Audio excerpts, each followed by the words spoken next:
3, 2, 1. It's Saturday, June 27th, 2026. Recorded live from the English Valleys History Center. Here's Jackie. Hi, my name is Jackie Geringer McDermott.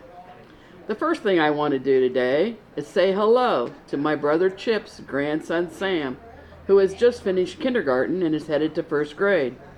Sam told me he watches me on TV and he talks to me, but I don't talk back. So here I am, talking back to you, Sam. I'm glad you watch me on TV.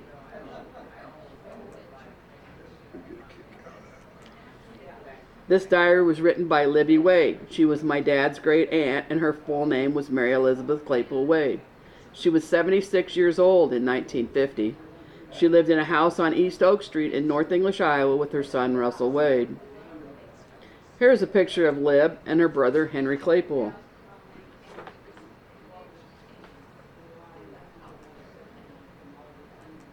Sunday, November 19th, 1950. Cloudy and windy. Not so very cold. We had pancakes this morning.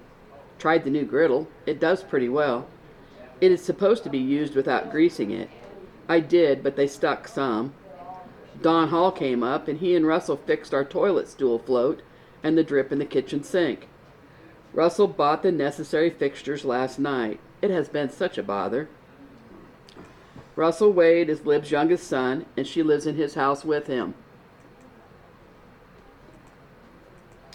Don Hall runs a business called O.D. Hall Appliances uptown.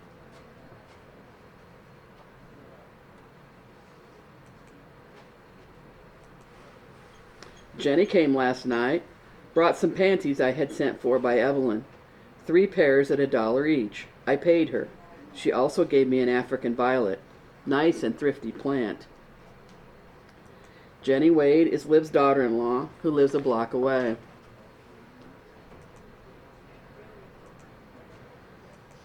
Evelyn Wade Kurtz is Lib's married granddaughter, who went and got her supplies.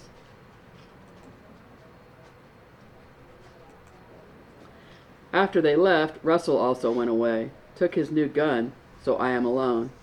I cooked a chicken and made a plain cake. I will write to Anna.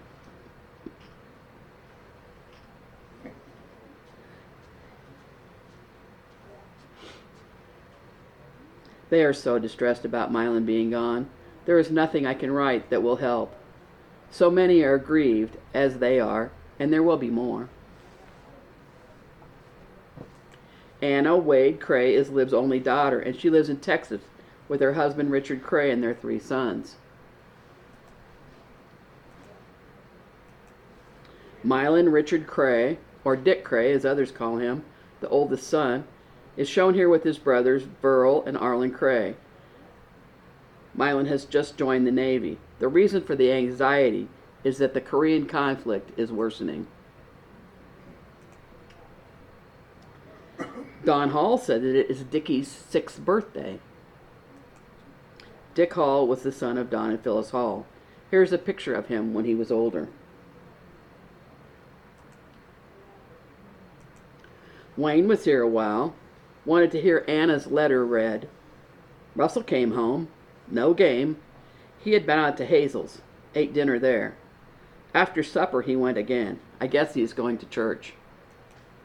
Wayne, or Perky Wade, is Lib's oldest son, and he lives a block away. Hazel is Perky and Jenny's daughter, who is married to Glenn Cobb and lives on a farm west of town.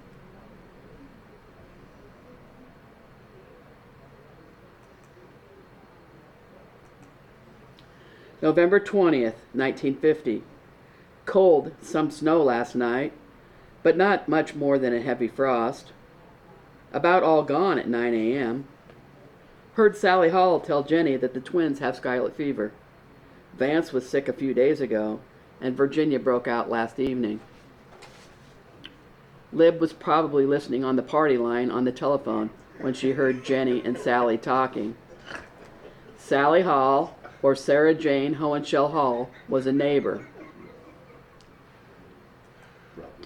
Her twins were Vance Hall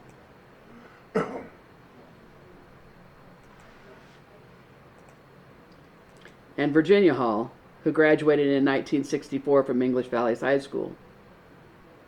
I know Virginia or Jenny Miller from Riverside, Iowa listens to my broadcasts, and I think Vance Hall from Texas listens too. Walter's Jimmy was sick last night, has a bad cold. Walter was up most of the night. Walter, or Bud Wade, is Lib's grandson. He's Perky and Jenny's son, and his family lives 2 doors down from Lib. His young son, Jimmy, or Jim Wade, also graduated from English Valleys. After dinner, Minnie Z came over. She said they were down to her brother's yesterday. Her father is pretty well. Told me a little about an inspector that was there some time ago. Minnie Zilmer is a widowed neighbor across the street and an old family friend from when they lived down in Green Valley east of town. Minnie did private nursing in her home and now has been halted due to the fact that the state wants to license places where patients stay. Minnie was the great-grandmother of Gary, Lonnie, and Kelly Baines and their sister Cindy Baines Belland. Minnie's father is George Patterson, who is also widowed and lives with her. In this picture, taken between 1900 and 1910, on the left is Edward Francis Wade, in the center is George Patterson, and on the right is Dempsey Wade, his father, Henry Wade.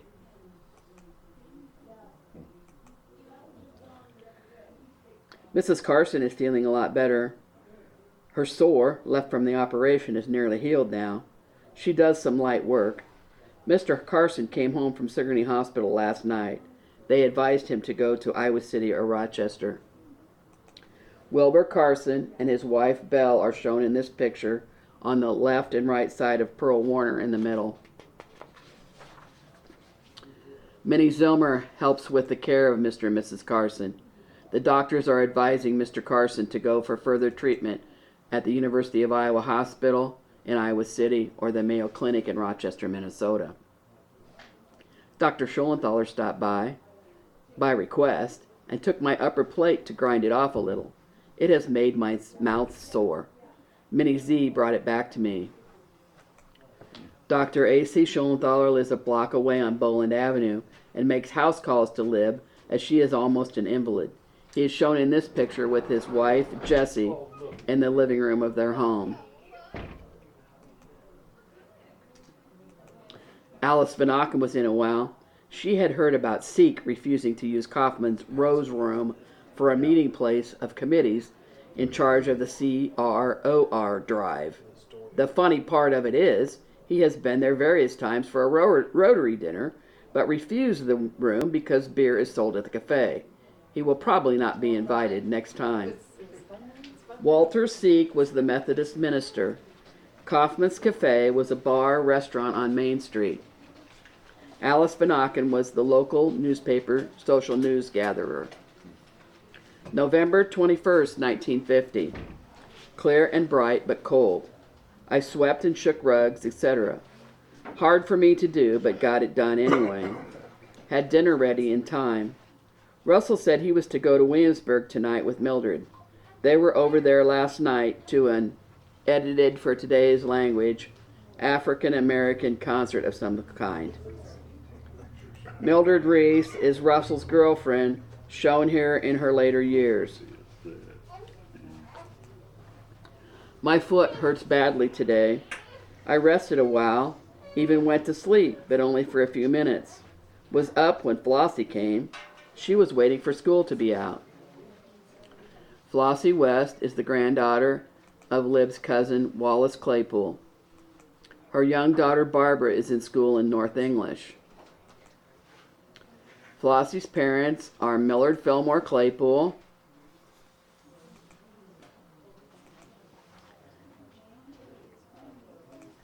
and Mary, Molly, Jeannie Claypool, who live in the country north of town, and Flossie and Barbara live with them. Flossie has to go over to Mary's yet this evening for Molly. Took her over there this morning. Mary is to go to the hospital for an operation soon, is to be in Williamsburg Hospital with noon to come from Cedar Rapids to do the operation. Mary Williams is Flossie's older sister who lives in Williamsburg. Molly likely did not drive, so Flossie delivered her to Mary's home. Mary will be having an operation at the Williamsburg Hospital, with Dr. Noon being the surgeon. Flossie told me about Milton Carter's little boy, 6 years old. He has a peculiar ailment. He fills up with fluid. He weighed 60 pounds, and after medicine took effect, was reduced to 25 pounds. They have another child, a boy, who is in good health. They live in Cedar Rapids. Milton Carter was the brother of Wallace Carter Jr., or Junior Carter from North English. He was married to Velma Goodman and had 2 boys, Arlen and Larry. Milton Carter's family lived in Cedar Rapids. Milton was the uncle of my faithful listener, Chris Carter from New Jersey, who has done lots of family research, and also a great uncle to Beth Carter and her brothers here in town. In this picture are Milton Carter on the left, and then his brothers, Wallace Carter Jr., or Junior Carter, Eugene Carter, and Lester Carter. Mary Ann stopped in, had been to Dr. M. She has a sore on her nose that don't heal. Not bad, but enough. Mary Kelly Newhouse is a neighbor who lives down the street. Dr. L.A. Miller Sr., or Old Doc, was Mary's doctor.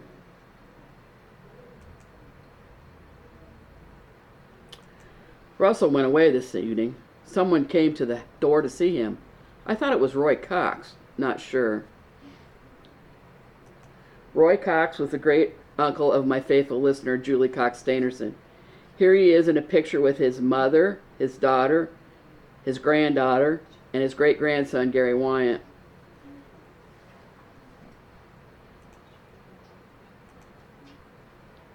And here is one of Roy Cox with his son, Ralston Cox on the left, Vic Van Dyke in the middle, and Roy Cox on the right.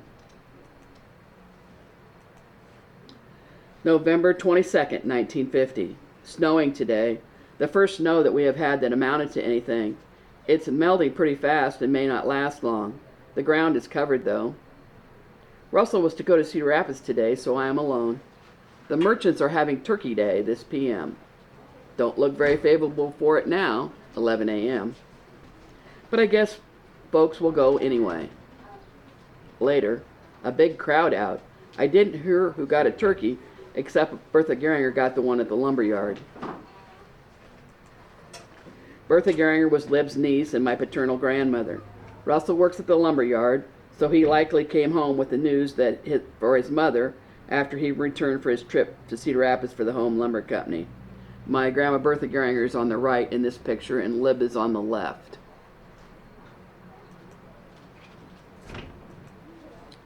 The snow all melted by the time the tickets were given out. No one in until after the crowd was gone.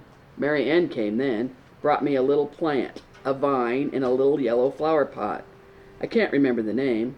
Ends with something like geranium, but not that. I sent by her for some variegated thread. Mary Newhouse often runs errands for Lib since she is an invalid. We had roast chicken for supper, but it wasn't tender. I put it in the well to finish. Lib's new electric stove is similar to this one pictured and has a recessed pan on the back row, which she is calling the well. Stella came up in the evening. She is pretty lonely. Thinks someone is rapping at her back door of nights. I wonder who. Stella Wallace is a widow who lives nearby. Her daughter Lena is married to Lib's son Warner Mike Wade. A lot of work goes on behind the scenes to keep the History Center operating. This includes cataloging sessions, creating displays, coordinating and preparing for monthly programs, responding to requests for family and community histories, keeping up with the social media, finances, cleaning, maintenance, and providing treats for programs. There's a whole lot more activity that supports the center operations and is largely contributed through the time and effort by the board of directors and volunteers. The History Center board is composed of Dave Jackson, president, Scott Romine, vice president, Bonnie Romine, secretary, Don Banning, treasurer, and directors Carolyn Elwood, Shelley Gerard, Alan Ackerman, and Dan Best. Please send donations to the English Valleys History Center, P.O. Box 70, North English, Iowa 52316. Moselle Creek has been flooding. You might have heard or noticed that southeast Iowa has been receiving a lot of rain recently. As a matter of fact, here's a picture of the rain gauge of my cousin Alan Geringer, who lives south of Casey's, near the city park. As you can see, he had about 4 inches of rain recently. And here's a picture of the baseball field being flooded.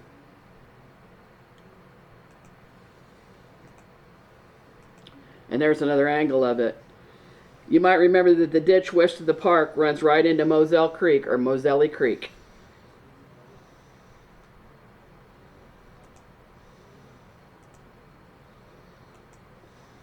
Here is the full view of the class composite of the North English class of 1941.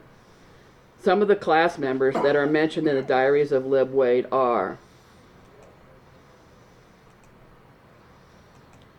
James B. Miller, or J.B. Miller, Jack Claypool,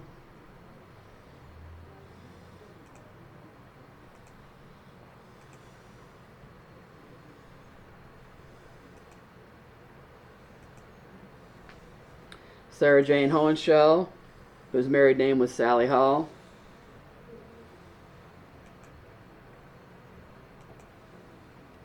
and Walter or Bud Wade, Lib's grandson. One of my faithful listeners, Carolyn Knipfer Murphy, from the class of 1965, was at the English Valleys History Center last Saturday for the Knipfer reunion that is held at the center each year. She let me copy 2 more pictures of Godfried and Millie Knipfer.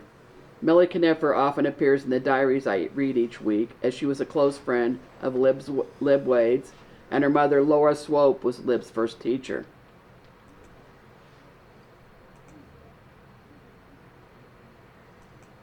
There's another view of Godfrey and Rose Millicent Knipfer, or Millie.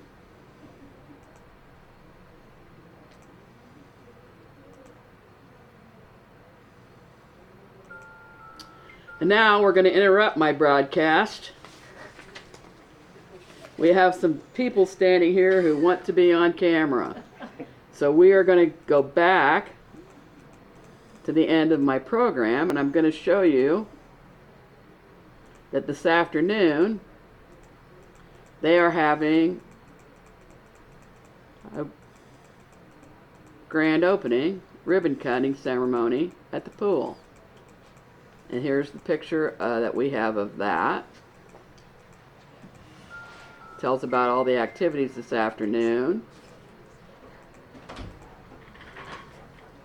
Right there. Knoll Ridge Pool, grand reopening party, splashes, slices, and scoops, Saturday, June 27th. 1 to 7 is the swim. The swim hours extended and prizes every half hour. From 4 to 7, there's pizza. A portion of all pizza sales are donated back to the pool. From 4 to 7, there's floats, a free souvenir cup with a purchase of a float. And at 4:30 p.m. is the ribbon cutting ceremony. And here's the girls. We have, say your names. Cassie O'Rourke, Amber Gent, Bree Clarahan. Okay, go ahead and talk, girls. Hello, everybody. We are very excited to invite you today to the Knoll Ridge Grand Opening Ceremony. The pool will be open from 1 to 7. After months of hard work, incredible generosity, support from the community, it's finally time to celebrate the reopening of our pool. This project would not have been possible without the many volunteers, donors, businesses, community members, and everybody who came together to make this all happen.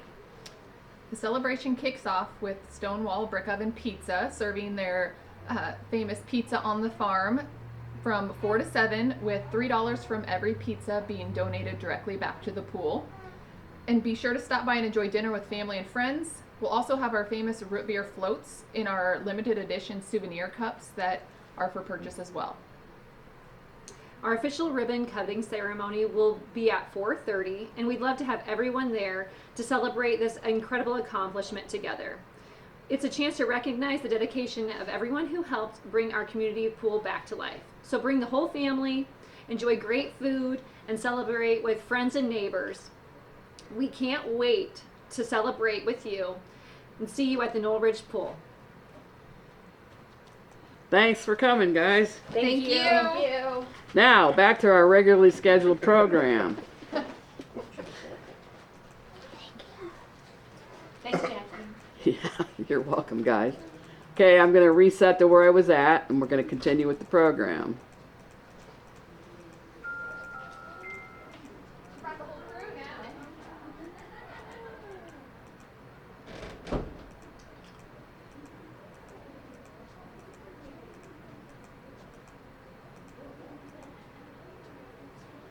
I wanted to show you a picture of the letter sent by President Franklin Roosevelt to Bill and Clara Bonner upon the death of their son, Clarence Bonner, in World War II. It says, "In grateful memory of Private First Class Clarence V. Bonner, AS number 37251280, who died in the service of his country in the European area September 18, 1944. He stands in the unbroken line of patriots who have dared to die that freedom might live and grow and increase its blessing. Freedom lives, and through it he lives, in a way that humbles the undertakings of most men." Franklin D. Roosevelt, President of the United States of America.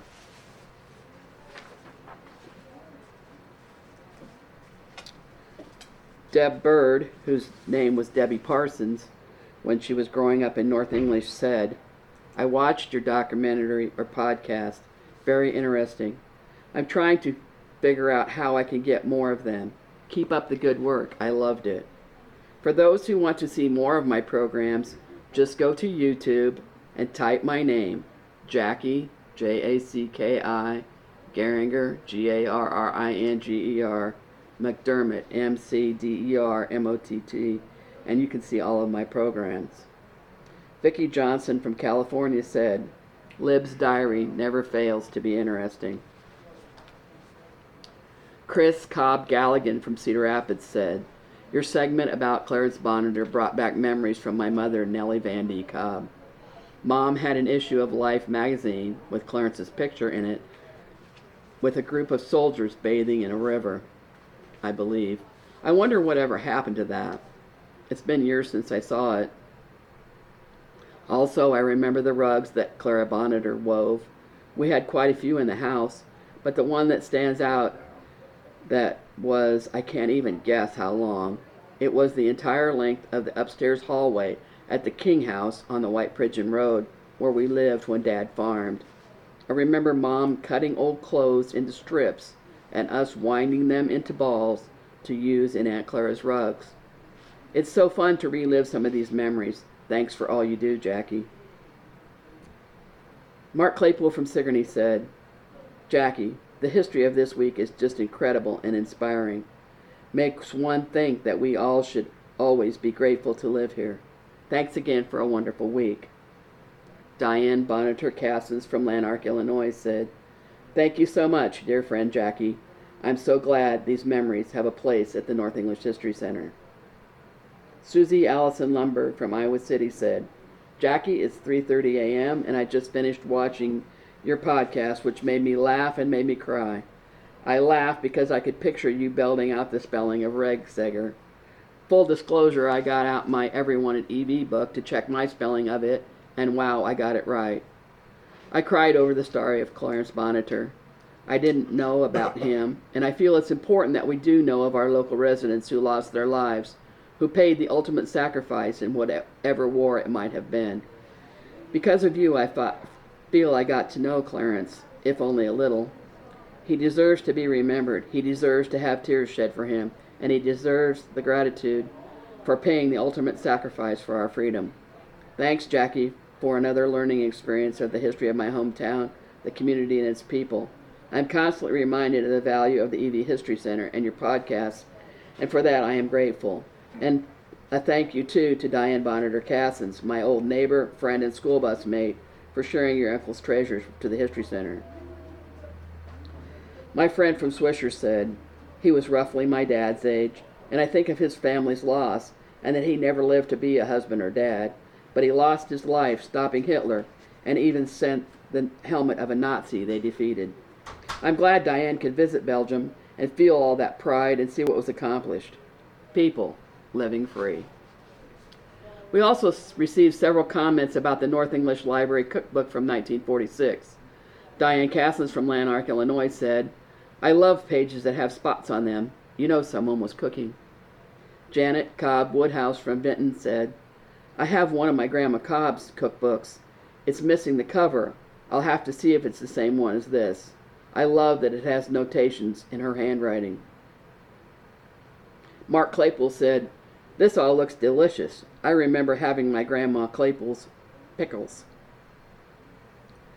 Sherry Moffat Mushman from North English said, Gertie Claypool made the best sugar cookie I ever ate. Sadly, I hate to say it, but they were better than either of my grandmas, and they were top-notch cooks. Susie Claypool from Texas agreed. That's for sure on your grandmas. The next alumni luncheon will be at the Main Street Pub and Grub on August 31st. Please contact Alice Stramer or Linda Carter for seating. 2026 programs. The next program at the History Center will be tomorrow, Sunday, June 28th, at 2 p.m. Mike Williams from Kyoto will be presenting Automotive History, a Personal Obsession. Mike is a retired teacher from Kyoto. Mike will be bringing this car as a part of his program.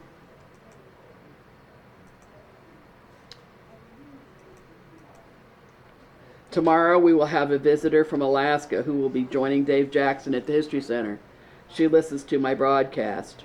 Her family lived in the South English area after the Civil War, and the family's surname was Teeter, T-E-E-T-E-R. I'm anxious to hear what Dave learns about their family.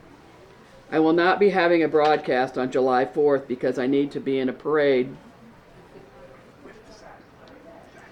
that morning in Belle Plaine. So I will see you on July 11th. And I did not get the second chapter of my series on the Carter family and the Yankee Point history finished for today. So